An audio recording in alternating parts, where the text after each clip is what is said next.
എത്ര വലിയ കൊട്ടാരമാണെങ്കിലും എത്ര ചെറിയ കുടിലാണെങ്കിലും ഒരു ചെറ്റപ്പുരയാണെങ്കിലും മറ്റെന്താണെങ്കിലും ഒരു ഓലമേഞ്ഞ ഷെഡാണെങ്കിലും ഒരു വീട്ടിൽ നിന്നൊരു കുട്ടി പുറത്തിറങ്ങുമ്പോൾ മാതാപിതാക്കളുടെ പ്രാർത്ഥന എന്റെ കുട്ടി സുരക്ഷിതമായി വീടെത്തണേ എന്നുള്ളതാണ്.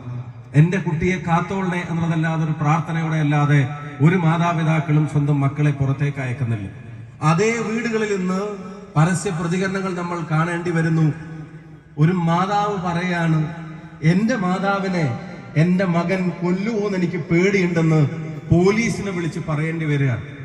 അവന്റെ പെങ്ങളുടെ കുട്ടിയെ ആക്രമിച്ചതിന്റെ പേരിൽ പോക്സോ കേസിൽ ഉൾപ്പെട്ടിട്ട് 9 മാസത്തെ ശിക്ഷ അനുഭവിച്ച് വീട്ടിലേക്ക് തിരിച്ചു വന്ന മകൻ സ്വന്തം മാതാവിനെ കൊല്ലുമെന്ന് പേടിച്ചിട്ട് പോലീസിനെ വിളിച്ച് പറയേണ്ട ഗതികേടിലേക്ക് വീട്ടിലെ ഉമ്മമാർ മാറിയിട്ടുണ്ടെങ്കിൽ ലഹരി നാളെ നമ്മൾ നേരിടാൻ പോകുന്ന ഒരു പ്രശ്നമല്ല.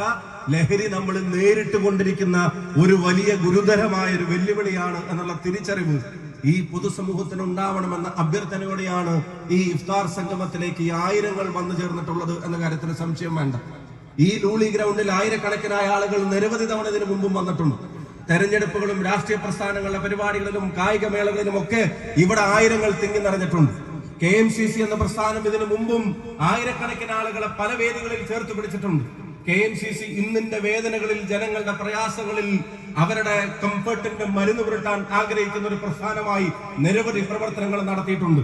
പക്ഷെ ഞാൻ പറയുന്നു, KMCC പരിപാടികൾ ഇതിനു മുമ്പ് വന്ന ആയിരങ്ങൾ, ലൂളി ഗ്രൗണ്ടിൽ ഇതിനു മുമ്പ് വന്ന ആയിരങ്ങൾ, ഈ തെരുവമ്പറമ്പിൽ വന്ന ആയിരങ്ങൾ, അവരൊക്കെ മാറ്റി നിർത്തിക്കൊണ്ട് തന്നെ പറയട്ടെ, ഈ നാട് ഇന്ന് നേരിടുന്ന ഏറ്റവും വലിയ അനിവാര്യമായ ഒരു പ്രശ്നത്തെ അഭിമുഖീകരിക്കാൻ ഈ സമൂഹം നടത്തിയ തയ്യാറെടുപ്പിൽ, ഈ നാട് നടത്തിയ ഏറ്റവും വലിയ തയ്യാറെടുപ്പിനാണ് KMCC യും തെരുവമ്പറമ്പും ഇന്ന് സാക്ഷ്യം വഹിക്കുന്നത് എന്നുള്ള കാര്യത്തിന് ഒരു സംശയവും വേണ്ട.